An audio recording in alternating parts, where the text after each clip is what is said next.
El gobierno de España llamó a los representantes de la Iglesia Católica a responder ante las víctimas de abusos y pidió atención al informe del Defensor del Pueblo sobre los casos de pederastia que históricamente serían más de 445.000 en las instituciones dependientes de la Iglesia.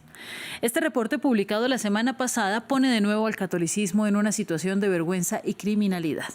Vamos nosotros al análisis con Juan Cuatrecasas y Ana Cuevas, quienes son fundadores y portavoces de la Asociación Infancia Robada para víctimas y supervivientes de la pederastia y la violencia sexual en el ámbito eclesiástico. Muchísimas gracias, Juan y Ana, por estar con nosotros en Directo América. A ustedes, gracias. Bueno, vamos a comenzar hablando de los resultados de la encuesta del Defensor del Pueblo en la que ustedes aportaron activamente. Se sugiere que más de uno de cada 200 españoles pudo haber sido víctima de abusos. La Iglesia Católica Española, aunque ha ofrecido perdón, cuestiona esa cifra que implica un aumento frente a sus propias estimaciones. ¿A quién creer? Y más aún, ¿es tan importante en realidad la cifra final? Pues bueno, yo lo he dicho repetidamente. Creo que no es una cuestión de cifras, no es una cuestión de una guerra de cifras, que es lo que está habiendo.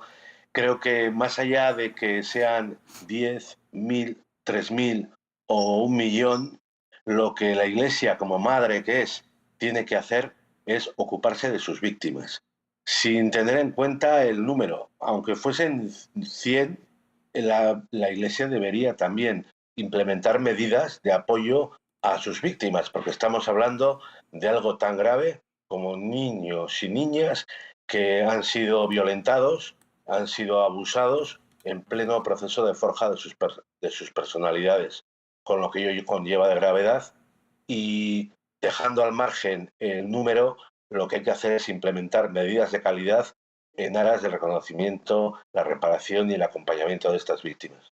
Bueno, sobre esa reparación hablaremos en un momento, pero mientras que una vez más la Iglesia pide perdón a las víctimas tras una seguidilla de escándalos alrededor del mundo por este tema, la masividad y lo sistemático de estos abusos alrededor del globo hacen que la disculpa pues ya sea insuficiente. ¿Cuáles son las reformas en la Iglesia que esperarían las víctimas? Bueno, pues esperaríamos primero que se activen de otra forma esas oficinas que tienen cada diócesis abiertas para atender a las víctimas, porque realmente no funcionan.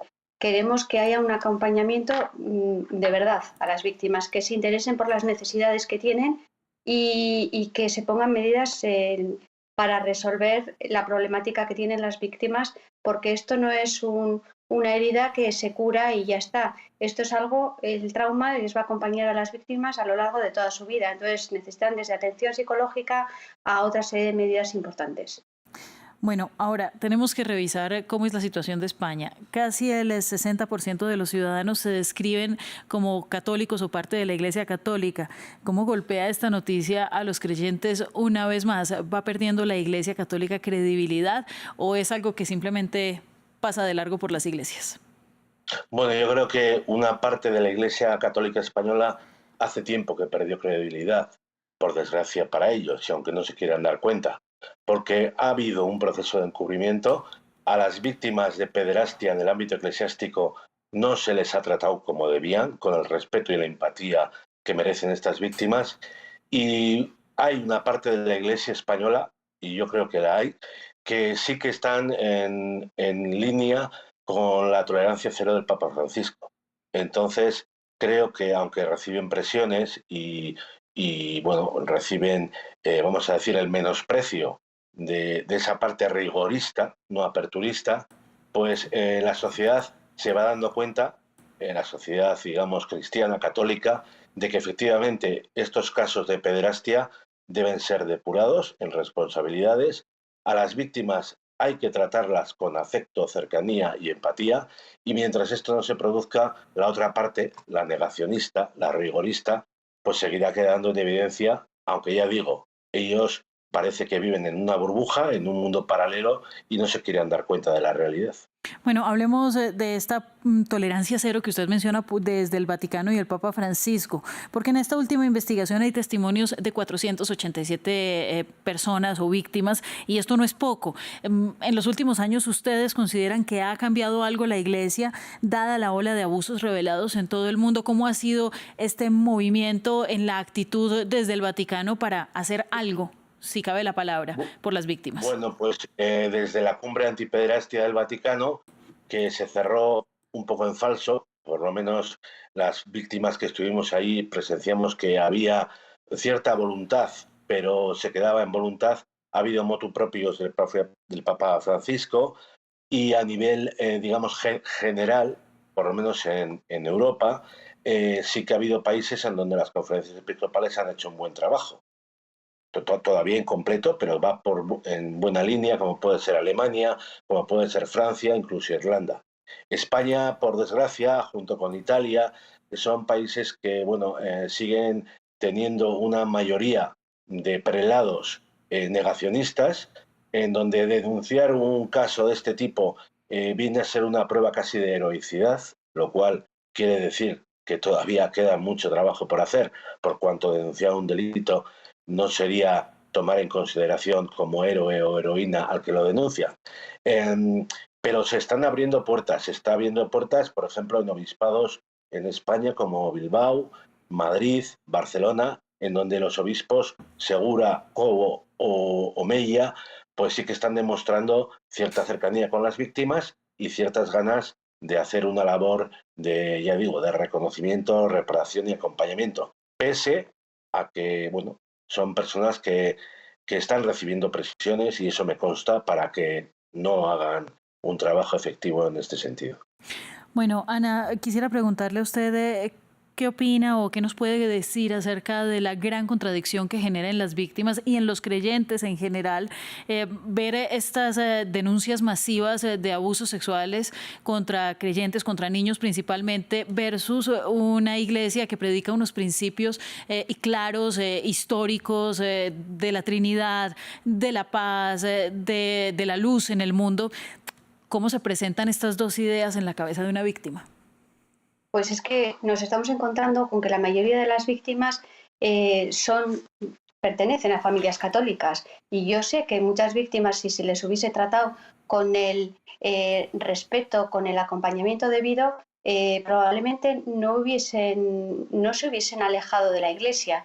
Entonces, lo que están viviendo es una contradicción por parte de los prelados que predican algo y luego hacen todo lo contrario. Entonces, eso lo que supone es un rechazo por parte de las víctimas a la religión y a todo el sistema.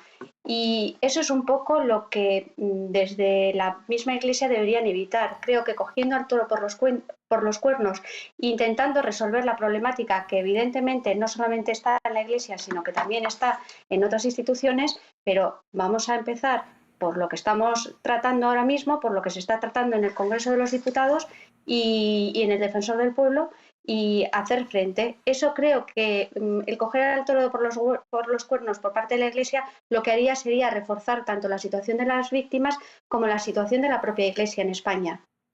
Ya nos quedamos sin tiempo, así que muy rápidamente, hablando de reparación, la Iglesia dice que está dispuesta a colaborar con un fondo estatal, pero hay otros temas como los procesos penales contra los abusadores. ¿Sobre eso qué hay que decir? Bueno, pues que la Iglesia tiene que hacer justo lo que no ha hecho hasta ahora. Cuando un niño, niña, siendo ya adulto o no siéndolo, acude a una diócesis a denunciar, hasta ahora se ponía como primera premisa dudar de su testimonio. A partir de ahora lo que tiene que hacer la Iglesia es denunciarlo de oficio en un juzgado, denunciarlo en una comisaría de policía y abrir un procedimiento canónico junto con el procedimiento civil de justicia ordinaria. Y sobre todo no dudar porque los casos de denuncias falsas en lo que respecta a la infancia son prácticamente nulos. Entendido. Esto podemos dar nosotros fe porque hemos atendido y asesorado a muchas víctimas del ámbito eclesiástico, además de otros ámbitos, y lo que tiene que hacer la Iglesia es ir a un juzgado, denunciarlo, porque no estamos hablando solamente de pecados, estamos hablando de delitos de máxima gravedad. Ciertamente, muchas gracias. Son Juan Cuatrecasas y Ana Cuevas, fundadores y portavoces de la Asociación Infancia Robada. Un agradecimiento a ustedes por estar en Directo América. Muchas gracias. Muchas gracias a ustedes. Y esperando dar más claridad sobre los temas de esta mañana, hacemos una pequeña pausa y ya regresamos con ustedes.